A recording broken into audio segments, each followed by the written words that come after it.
Hello dear student, today I am going to start catalysis. Catalysis जो है बच्चों वो है एप्लीकेशन ऑफ एडजॉर्प्शन. ठीक है, तो इसको स्टार्ट करने से पहले बच्चों एक बार हम उस चीज़ को कवर अप कर लेते हैं जो लास्ट लेक्चर में देखा था. तो उसमें हमने बताया था बच्चों कि एडजॉर्प्शन इन एक्वस सॉल्यूशन. ठीक है, तो एडजॉर्प्शन इन एक्वस सॉल्यूशन मतलब हमें देखना है कि एक्वस सॉल्यूशन में जो एडजॉर्प्शन है उसके लिए कौन सा इक्वेशन बनेगा, है ना. तो हमने उसमें क्या देखा था, फ्रांडलिक आइसोथर्म देखा था और उसमें हमने पढ़ा था x/m इज इक्वल टू क्या होता है बच्चों, Kp⁴ ये कहाँ होता है बच्चों, ये होता है कि सॉलिड सरफेस पे गैस जो होती है वो क्या होती है, एडजॉर्ब होती है. ठीक है, at the surface of solid when gas is getting adsorb. तो उसके लिए फॉर्मूला था, इसको हम लोग क्या बोलते हैं, फ्रांडलिक आइसोथर्म एट कांस्टेंट टेम्परेचर. यहाँ पे n की वैल्यू क्या होती है, ग्रेटर देन और इक्वल टू 1 होती है. ठीक है, सिमिलरली अगर हम बात करेंगे एक्वस सॉल्यूशन का, तो यहाँ पे एक्वस सॉल्यूशन में जो सॉलिड होगा या ये क्या होगा बच्चों, प्रेसिपिटेट होगा. ठीक है ना, इसके सरफेस पे क्या होगा, जो एक्वस आयंस होते हैं. ठीक है ना, एक्वस आयंस, तो इनकी एडजॉर्प्शन की हम बात करते हैं. ठीक है, कि सॉल्यूशन के अंदर सॉलिड होगा या उस सॉलिड का प्रेसिपिटेट है जो भी है, और उसके ऊपर क्या हो रहा है, एक्वस आयन क्या हो रहा है बच्चों, एडजॉर्ब हो रहा है. ठीक है, तो यहाँ पे जो एक्वस आयन है वो आपका क्या है, वो है एडजॉर्बेट होगा, और जो सॉलिड जो है जिस सरफेस पे एडजॉर्ब होगा वो एडजॉर्बेंट होगा, है ना. तो ये वाला जो है बच्चों वो क्या है, एडजॉर्बेंट, और ये जो है वो क्या है, एडजॉर्बेट. ठीक है, तो इसके लिए जो इक्वेशन आता है बच्चों सेम यही होगा, x/m इज इक्वल टू यहाँ पे आएगा Kc⁴ यहाँ पे जो C है वो क्या है बच्चों, वो है concentration of adsorbate at equilibrium. तो C क्या है बच्चों, ये है कॉन्सेंट्रेशन ऑफ एडजॉर्बेट. ठीक है, एट इक्विलिब्रियम मीन्स कि व्हेन एडजॉर्प्शन इज कंप्लीटेड. ठीक है, एट इक्विलिब्रियम का मतलब है व्हेन एडजॉर्प्शन इज कंप्लीटेड. ठीक है, कि जब एडजॉर्प्शन क्या हो गया बच्चों, कंप्लीट हो गया है, उस समय कॉन्सेंट्रेशन क्या है, C है. तो K वही कांस्टेंट होगा, n की वैल्यू अगेन यहाँ पे ग्रेटर देन 1 होगा. ठीक है, यहाँ भी आप log x/m is equal to log K plus 1/n log C आप बना सकते हैं. यहाँ भी हम ग्राफ बना सकते हैं, यहाँ भी हम क्वेश्चन बना सकते हैं, है ना. यहाँ पे क्या होता है कि जैसे ये सॉल्यूशन है, ठीक है ना, और यहाँ पे क्या है बच्चों, प्रेसिपिटेट है. ठीक है, तो पहले आपने ऐसा एक प्रेसिपिटेट एक एम्प्टी कंटेनर में रख दिया एंड इसमें सॉल्यूशन हमने ऐड किया. ठीक है ना, से मान लो मिथाइलिन ब्लू या ये एक्टिवेटेड चारकोल हो सकता है. ठीक है ना, तो क्या होगा कि वो इसके ऊपर एडजॉर्ब होना शुरू करेगा. ठीक है, तो से मान लो कि आपके पास एक कंटेनर था, इसमें से मान लो 2m एक सॉल्यूशन था. ठीक है ना, किसी का भी है, जैसे ये है मिथाइलिन क्या है बच्चों, ब्लू है. ठीक है ना, तो ये इसमें आपने ऐड कर दिया समथिंग. तो अब उसके बाद क्या होगा, इसके जो पार्टिकल्स होंगे मिथाइलिन ब्लू का, ठीक है ना, वो इस सरफेस पे क्या होंगे, एडजॉर्ब होंगे. ठीक है, तो ये जो हो रहा है बच्चों, इस सरफेस पे ये एडजॉर्ब हो रहा है. ठीक है, ऐसे ये एडजॉर्ब हो गया. तो उस समय मान लो इसका कॉन्सेंट्रेशन जो है 2m से घट के कितना होता है, से मान लो 0.8 m, ठीक है। तो ये है बच्चों कि 2m था, उसको आपने ऐड किया इक्विलिब्रियम पे, कि जब यहाँ पे एडजॉर्प्शन कंप्लीट हो चुका है उस समय इसका कंसंट्रेशन जो बचा है वो क्या है बच्चों, 0.8 m। तो यहाँ पे x/m is equal to Kc⁴1/n। तो यहाँ पे जो c की वैल्यू होगा वो आप क्या लोगे, वो 2m नहीं लोगे, वो क्या लोगे, 0.8m लोगे, ठीक है। और बाकी जितने भी चीज़ें हमने वहाँ पे पढ़ा है सेम चीज़ आप यहाँ पे कर सकते हैं, ठीक है बच्चों। तो ये एक्वस सोल्यूशन के लिए होगा। और यहाँ भी आप वो लगा सकते हैं log x/m is equal to log k plus 1/n log c, ठीक है। तो अगर हम इसी का log x/m is equal to क्या होगा, log k plus 1/n log c आएगा, इसी का हम log ले लेंगे और इसका अगर हम ग्राफ बना लेंगे तो सेम इसी तरह से ये भी ग्राफ आएगा। log x/m यहाँ पे क्या होगा बच्चों, log c, ठीक है। ये स्लोप आएगा, ये थीटा है, ठीक है, m 1/tan इनवर्स 1/, ठीक है। तो this is adsorption in aqueous solution. अब बच्चों हम लोग मूव करते हैं कैटालिसिस पे। तो कैटालिसिस जो है that is very important application of concept of adsorption, है ना। जो कैटलिस्ट होता है बच्चों वो क्या करता है, रिएक्शन की रेट को काफ़ी ज़्यादा चेंज कर सकता है, उसके अंदर कैपेसिटी होती है कि रेट ऑफ रिएक्शन को काफ़ी ज़्यादा चेंज करना, यानी कि जो टाइम ऑफ रिएक्शन है वो काफ़ी ज़्यादा ये चेंज कर सकता है। तो इसकी जो डेफिनेशन बनेगी बच्चों, क्या बनेगा, catalyst which can change the rate of chemical reaction is called catalyst. दो प्रकार के कैटलिस्ट होगा, एक होगा पॉजिटिव कैटलिस्ट, एक होगा नेगेटिव कैटलिस्ट। पॉजिटिव कैटलिस्ट का मतलब क्या होगा, जो रिएक्शन की रेट को इंक्रीज करेगा। नेगेटिव कैटलिस्ट का मतलब क्या होगा, जो रिएक्शन की रेट को डिक्रीज कर देगा, ठीक है। तो first of all just note it down. तो कैटलिस्ट जो होता है वो क्या होता है बच्चों, कैटलिस्ट क्या है, substance which can alter, change और, ठीक है ना, इसका क्या डेफिनेशन होगा, सब्सटेंस विच कैन अल्टर या चेंज, ठीक है, rate of chemical reaction, rate of chemical reaction is called catalyst, ठीक है बच्चों। कैटलिस्ट दो प्रकार का होता है, पॉजिटिव कैटलिस्ट और नेगेटिव। एक होता है पॉजिटिव, दूसरा होता है नेगेटिव। तो पॉजिटिव कैटलिस्ट क्या होगा, विच increases the rate of reaction, which increases the rate of reaction, और ये क्या करेगा, विच डिक्रीजेस, ठीक है, रेट ऑफ रिएक्शन। तो जैसे let us take some example, जैसे मान लो अगर हम KClO3 को हीट करते हैं बच्चों, ठीक है, इसको आप हीट करते हो तो क्या मिलता है, 2KCl + 3O2। In absence of catalyst ये जो होता है बच्चों, ये करीब 623 to 873 केल्विन पे होता है। If there is no catalyst, तो that amount of heat is required to decompose KClO3.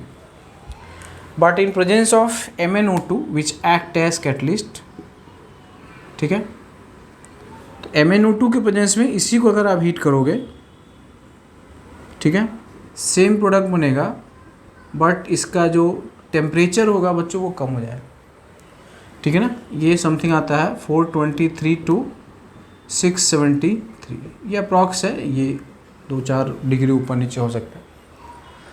तो इन प्रेजेंस ऑफ MnO2 है ना, temperature required is less, reduce हो गया, और इसका जो रेट होगा वो इससे काफ़ी ज़्यादा हो जाएगा, ठीक है। तो ये बहुत ही इंपॉर्टेंट है कि in presence of MnO2 decomposition of KClO3 becomes easier, ठीक है। टेम्परेचर भी कम हो गया और रेट भी फास्ट हो गया, तो ये फास्टर हो गया, ठीक है ना। ये क्या हो जाएगा, ये एक्सेलरेटेड हो जाएगा, ठीक है। अब इसमें जो 1-2 टर्म्स और हैं, एक होता है प्रमोटर और दूसरा क्या होता है इनहिबिटर और पॉइजन, ठीक है ना। जैसे MnO2 को आप क्या बोलोगे बच्चों, MnO2 को आप बोलोगे ये पॉजिटिव कैटलिस्ट है, ठीक है। नेगेटिव कैटलिस्ट में जैसे कि अगर हम H2O2 जो कि अपने आप डिकम्पोज होता रहता है रूम टेम्परेचर पे, अगर हम उसमें फास्फाइन डाल देते हैं, ठीक है ना, तो वो उसके डिकम्पोजिशन को इनहिबिट करता है, ठीक है। तो ये जो होता है H2O2, इसका डिकम्पोजिशन जो होता है बच्चों वो रूम टेम्परेचर पे अपने आप होता रहता है,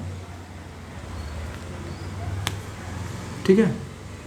तो यहाँ पे H2O प्लस हाफ, तो अगर ये रूम टेम्परेचर है तो ये डिकम्पोजिशन इजीली होता है, इसलिए H2O2 को बिल्कुल बॉटल में बंद करके और उसमें हम लिटिल अमाउंट ऑफ फास्फाइन ऐड करते हैं, ठीक है, H2O2 PH3। तो अब यहाँ पे जो होता है डिकम्पोजिशन वो क्या हो जाएगा, इज हाईली रिटार्डेड, हाईली क्या हो जाएगा बच्चों, कम हो जाएगा। तो यहाँ पे जो PH3 है वो बेसिकली क्या है, वो नेगेटिव कैटलिस्ट है, ठीक है ना। तो ये जो है acts as negative catalyst, clear. तो MnO2 जो KClO3 का डिकम्पोजिशन था उसमें पॉजिटिव कैटलिस्ट की तरह ऐड किया, क्योंकि रेट ऑफ रिएक्शन, टेम्परेचर, इन सबको क्या कर रहा था, कम कर दे रहा था, रेट ऑफ रिएक्शन को बढ़ा रहा था। ये PH3 के रेट ऑफ, ये जो H2O2 के रेट ऑफ डिकम्पोजिशन को क्या कर दे रहा है, कम कर दे रहा है, that's why it is called negative catalyst, ठीक है बच्चों। अब इसमें एक बात समझनी बच्चों कि ये रिएक्शन की रेट को चेंज करता है, सिर्फ रेट चेंज होता है। रेट चेंज होने का मतलब है कि उसका जो रेट कांस्टेंट है वो चेंज होता है। अगर कोई रिएक्शन इक्विलिब्रियम पे है यानी कि रिवर्सिबल है, ठीक है ना, तो वो क्या होगा, कैटलिस्ट के आने से अगर वो बिफोर इक्विलिब्रियम है तो इक्विलिब्रियम जल्दी पहुंच जाएगा। तो ये थोड़ा सा आपको समझ में आना चाहिए कि कैटलिस्ट क्या करता है। तो यहाँ पे कैटलिस्ट जो होता है ये आपको क्या करता है, इट ओनली चेंजेस, ठीक है, changes rate of chemical reaction, ठीक है बच्चों। रेट जो होता है वो क्या होता है, K⁴n, ये चेंज होता है। K क्या होता है बच्चों, रेट कांस्टेंट, A क्या है, रिएक्टेंट, N क्या है, ऑर्डर ऑफ रिएक्शन, जो केमिकल काइनेटिक्स में आपने पढ़ा है, नहीं पढ़ा है तो आगे आप पढ़ेंगे। If only it only changes rate of chemical reaction, that is rate constant, ठीक है। तो क्या चेंज होता है बच्चों, रेट कांस्टेंट चेंज होता है। रेट कांस्टेंट जितना फॉरवर्ड का चेंज होता है उतना ही बैकवर्ड का भी चेंज होगा, ठीक है। तो अगर कोई ऐसा है A गोज टू B है और B गोज टू A है, ये KF है और ये क्या बच्चों, KB है। तो in presence of catalyst KF की वैल्यू भी इंक्रीज करेगा, KB की वैल्यू भी इंक्रीज करेगा, और इनका जो रेशियो रहेगा वो क्या रहेगा बच्चों, कांस्टेंट रहेगा, क्लियर। तो यहाँ पे KF एंड KB क्या होगा, अल्टर्स बाय सेम फैक्टर। मतलब अगर फॉरवर्ड रिएक्शन का रेट कांस्टेंट डबल हुआ तो बैकवर्ड रिएक्शन का भी रेट कांस्टेंट डबल होगा। फॉरवर्ड रिएक्शन का रेट कांस्टेंट ट्रिपल होगा तो बैकवर्ड रिएक्शन का भी रेट कांस्टेंट ट्रिपल हो जाएगा। तो ये जो इक्विलिब्रियम कांस्टेंट होता है बच्चों, वो क्या होता है, वो होता है KF/KB। In presence of catalyst अब ये क्या हो जाएगा, N टाइम्स KF हो जाएगा। N एक फैक्टर है, ठीक है, या इसको आप कुछ मान लो, है ना, इसको आप Q टाइम्स मान लो, यहाँ भी ये Q टाइम्स ऑफ KB हो, तो अगेन ये KF/KB ही रहेगा बच्चों। ये वाला जो पोर्शन हमने लिखा है इन अब्सेंस ऑफ कैटलिस्ट है, ठीक है। अब्सेंस ऑफ कैटलिस्ट में ये इक्विलिब्रियम कांस्टेंट KF/KB, और ये वाला जो पार्ट है वो क्या है, इन प्रेजेंस ऑफ कैटलिस्ट, ठीक है, प्रेजेंस ऑफ कैटलिस्ट। तो यहाँ पर बच्चों क्या है, ठीक है, Q टाइम्स फॉरवर्ड के लिए होती है। तो व्हाट डू यू सी कि जो इक्विलिब्रियम कांस्टेंट है वो अनअफेक्टेड है। तो ये बहुत ही इंपॉर्टेंट है कि कैटलिस्ट रिएक्शन के पाथ को चेंज करता है। क्या बोला मैंने, पाथ को, मैकेनिज्म चेंज हो सकता है, ठीक है, बट जो इक्विलिब्रियम कांस्टेंट है वो चेंज नहीं होगा। जो थर्मोडायनामिक, इक्विलिब्रियम कांस्टेंट मतलब थर्मोडायनामिक कांस्टेंट, तो रेट बढ़ना है, एनर्जी ऑफ एक्टिवेशन की बात हो रही है ना, थर्मोडायनामिक कांस्टेंट की बात हो रही है, ये सब बात है। तो डिग्री ऑफ डिसोसिएशन जितना होना है वही रहेगा, डेल्टा G डेल्टा H ये सब सेम रहेगा। क्या चेंज होता है बच्चों, काइनेटिक पैरामीटर्स, यानी कि जो रेट कांस्टेंट है, एनर्जी ऑफ एक्टिवेशन है, वो चेंज होता है, ठीक है। तो ये बहुत बेसिक बातें हैं, तो यू मस्ट नो दैट कि इसमें क्या आपको समझना है। तो कैटलिस्ट जो होता है वो आपके लिए क्या करता है, ठीक है ना। तो यहाँ पे जो KF/KB ये क्या हमने लिखा, रेट कांस्टेंट, क्या चेंज होगा, रेट कांस्टेंट ओनली चेंजेस, या फिर एनर्जी ऑफ एक्टिवेशन चेंजेस, ठीक है। जो थर्मोडायनेमिक एस्पेक्ट है बच्चों, डेल्टा G है, डेल्टा H है, डेल्टा S है, अल्फा है, अनचेंज्ड, ठीक है। कि जो कैटलिस्ट होता है वो रेट कांस्टेंट को चेंज करेगा, टाइम फैक्टर को चेंज करेगा, अमाउंट ऑफ रिएक्शन जितना होना है उतना ही होगा, डिग्री ऑफ डिसोसिएशन जितना था उतना ही होगा। Only the basic difference in absence and before you, catalyst reaction को स्टार्ट नहीं करता, इनिशिएट नहीं करता है। कैटलिस्ट की जो फिजिकल प्रॉपर्टीज़ होती है, या उसकी जो केमिकल प्रॉपर्टीज़ होती है, या उसका जो अमाउंट होता है बिफोर रिएक्शन और आफ्टर रिएक्शन, वो भी क्या रहेगा, अनचेंज रहेगा, ठीक है ना। तो amount of reaction, amount of catalyst remain constant, catalyst does not consume, ठीक है ना, catalyst only changes kinetic parameters like rate constant, energy of activation, it changes pathway, that is the mechanism of reaction. It does not affect Gibbs energy, enthalpy, entropy or degree of dissociation, ठीक है बच्चों। तो these kind of problems are, ठीक है ना, technically important for JEE and NEET, ठीक है। तो ये मैं इसको एक बार और समराइज कर देता हूँ कि what catalyst do, है ना, कैटलिस्ट क्या करता है, कैटलिस्ट काइनेटिक पैरामीटर्स को क्या करता है बच्चों, चेंज करता है। What is kinetic parameters, kinetic parameters होता है जो रेट से रिलेटेड है, जो आर्हीनियस इक्वेशन होता है उसमें जो टर्म्स होते हैं उसको हम लोग बोलते हैं काइनेटिक पैरामीटर्स, ठीक है बच्चों। यहाँ पे जो कैटलिस्ट है, ठीक है, ये क्या करता है बच्चों, ये KF/KB या energy of activation changes, clear. दूसरा अल्टर्स मैकेनिज्म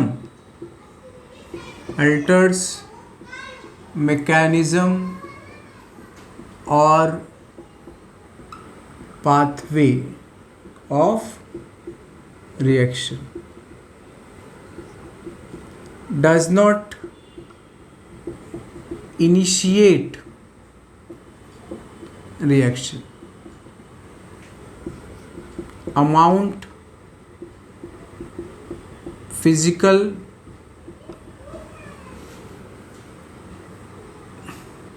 और केमिकल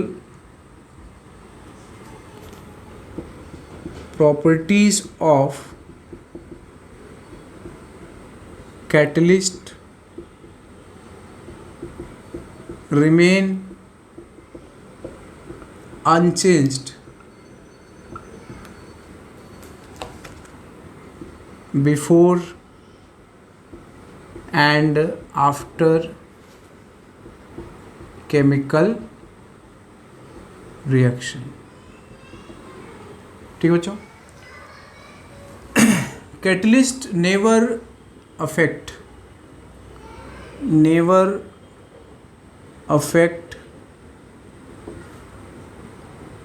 thermodynamical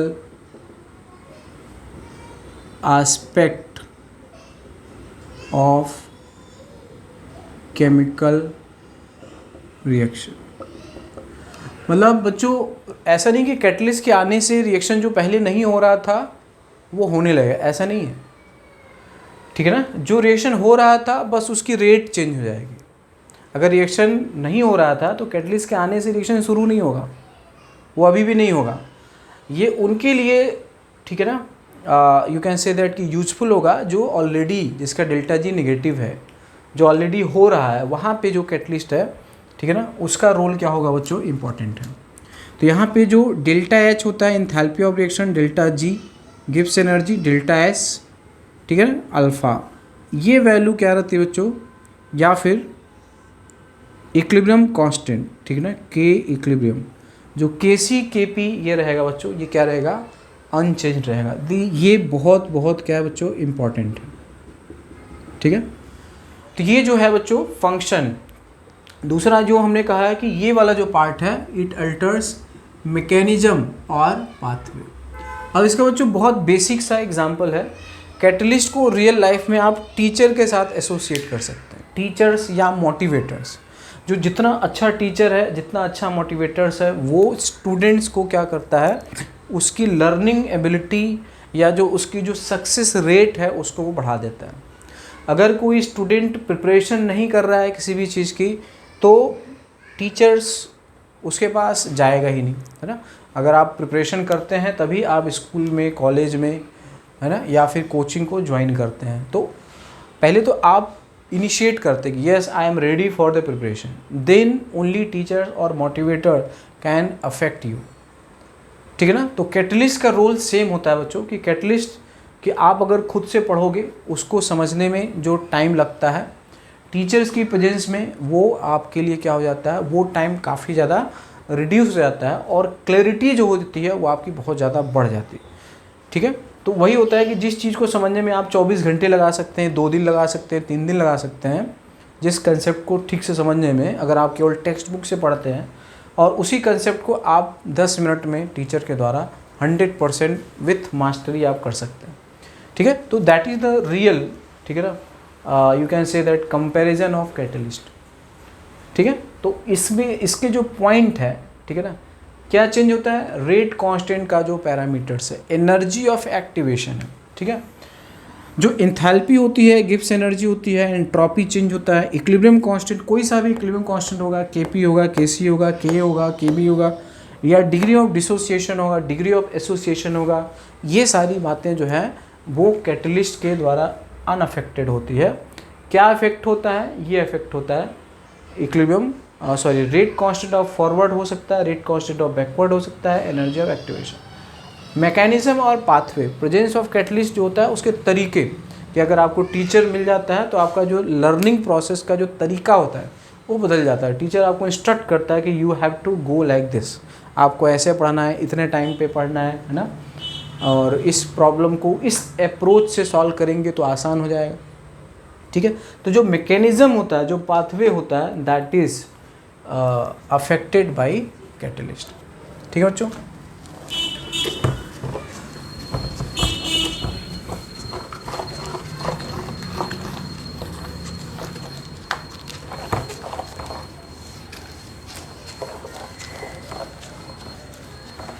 अब अगर बच्चों if we go for progress of reaction, ठीक है। तो जैसे मान लो कि अगर कोई रिएक्शन हो रहा है ऐसे, यहाँ पे ये रिएक्टेंट है और ये जो है प्रोडक्ट, सॉरी, जैसे मान लेते हैं कि एक रिएक्शन का एक एनर्जी प्रोफाइल है ये, ठीक है। यहाँ पे ये रिएक्टेंट है और ये क्या है बच्चों, ये प्रोडक्ट है, ठीक है। तो कैटलिस्ट के होने से क्या फ़र्क पड़ेगा? देखो ये वैल्यू जो होता है बच्चों कि रिएक्टेंट की जो एनर्जी है और जो प्रोडक्ट की एनर्जी है ना, प्रोडक्ट की एनर्जी कम है, मतलब this amount of energy will be released. ये एक्सोथर्मिक प्रोसेस है, इसका जो डेल्टा एच होगा, ठीक है, वो क्या होगा, नेगेटिव। तो ये डेल्टा एच है बच्चों, ठीक है। अब अगर कैटलिस्ट ला दोगे तो अब यही तरीका, अब ये जो एनर्जी है इनिशियल फाइनल, ये चेंज नहीं होगा, सिर्फ क्या चेंज होगा, ये जो बैरियर है, ये जो इतना ऊंचा है ना, वो कम हो जाएगा, ये कुछ ऐसा हो जाएगा, ऐसे, ठीक है। तो ये जो हमने लिखा है कि ये जो एनर्जी बैरियर है, एनर्जी ऑफ एक्टिवेशन है, ठीक है, इन प्रेजेंस ऑफ जो कैटलिस्ट है वो क्या हो जाता है, रिड्यूस हो जाता है। तो फॉरवर्ड रिएक्शन के लिए इतने का एक वैल्यू क्या हो रहा है, कम हो रहा है, ठीक है ना, हर्डल कम हो रहा है। बैकवर्ड रिएक्शन के लिए भी सेम अमाउंट से कम हो रहा है, ठीक है। तो ये मतलब, तो फॉरवर्ड रिएक्शन का भी एनर्जी ऑफ एक्टिवेशन डिक्रीज करेगा, बैकवर्ड रिएक्शन का भी एनर्जी ऑफ एक्टिवेशन डिक्रीज करता है ना। लिखते हो ना बच्चों, k f is equal to a, ठीक है ना, ई की power minus e a f upon r t. उसी तरह के भी होता है ए ई की power minus e a b upon r t. Energy of activation of forward and backward, तो ये दोनों सेम फैक्टर से क्या होगा, चेंज होगा, ठीक है ना। इसलिए के एफ और के बी की वैल्यू में सेम फैक्टर आएगा, दैट्स वाई के एफ अपॉन के बी जो रहेगा वो क्या रहेगा, एज यूजुअल जो पहले था अभी भी वही रहेगा, ठीक है। तो इस वजह से क्या होता है बच्चों, कैटलिस्ट जो होता है वो एक्सेलरेट कर देगा, फॉरवर्ड भी तेज जाएगा, बैकवर्ड भी तेज आएगा, ठीक है ना। एंथैल्पी पे कोई फ़र्क नहीं पड़ेगा, एनर्जी बैरियर जो होगा वो चेंज हो जाएगा। तो ये एक ग्राफिकल फॉर्म है, ठीक है। जैसे आपने कहा ना कि जो ई ए है फॉरवर्ड का, एफ मतलब फॉरवर्ड, ई ए मतलब एनर्जी ऑफ एक्टिवेशन, यहाँ में जो E a b, b for backward, ठीक है। तो फॉरवर्ड का जो एनर्जी ऑफ एक्टिवेशन है वो यहाँ से यहाँ तक है ना, यहाँ से यहाँ तक, ये इसकी जो हाइट होती है, ठीक है ना, ये फॉरवर्ड है। ये आपका है बच्चों ई ए एफ, और जो ई ए बी होगा वो यहाँ से यहाँ तक होगा बच्चों, इस लाइन से यहाँ तक, ठीक है ना। कि प्रोडक्ट को अगर इधर आना है तो उसको पहले इतनी ऊंचाई तक राइज करना होगा, तब वो यहाँ पे आएगा, ठीक है। तो यहाँ से यहाँ पे ये वैल्यू क्या होती है बच्चों, ये है ई ए बी। तो ये बैकवर्ड रिएक्शन का एनर्जी ऑफ एक्टिवेशन, ये है बच्चों ई ए। प्रोडक्ट को जाना है ना, तो ये वाली जो एनर्जी बैरियर है पहली वाली, उसको यहाँ से यहाँ तक चढ़ाना होगा। एक्सोथर्मिक में क्या होगा, प्रोडक्ट की एनर्जी ऑफ एक्टिवेशन ज़्यादा होगा, ठीक है, एज कंपेयर टू रिएक्टेंट। अगर यही बात होता एंडोथर्मिक के लिए, ठीक है, तो एंडोथर्मिक के लिए ये जो प्रोडक्ट है और ये जो रिएक्टेंट है, एंडोथर्मिक के लिए ये होगा ई ए बी, है ना, energy of activation of backward reaction. और यहाँ से यहाँ तक जो होगा बच्चों, ये क्या होगा, ई ए एफ, ठीक है। तो ये ऑल्दो हो सकता है आपने केमिकल इक्विलिब्रियम में भी पढ़ा होगा, है ना, 11th क्लास में। नहीं पढ़ा है तो आप इसको देख सकते हैं। एज सच इसमें कुछ नहीं है, ठीक है ना। रिएक्टेंट होता है, प्रोडक्ट होता है, उनकी अपना एनर्जी की वैल्यू होता है। अगर प्रोडक्ट की एनर्जी कम है तो some amount of energy will be release, this is called change in enthalpy. अगर ज़्यादा है तो एंडोथर्मिक होगा, तो प्रोडक्ट की एनर्जी क्या होगा बच्चों, हायर होगा, ठीक है। तो कैटलिस्ट जो होता है वो हमने आपको बता दिया है कि रेट ऑफ रिएक्शन को चेंज करता है, रेट कांस्टेंट को चेंज करता है, एनर्जी ऑफ एक्टिवेशन को चेंज करता है, ठीक है ना, मैकेनिज्म को चेंज करता है,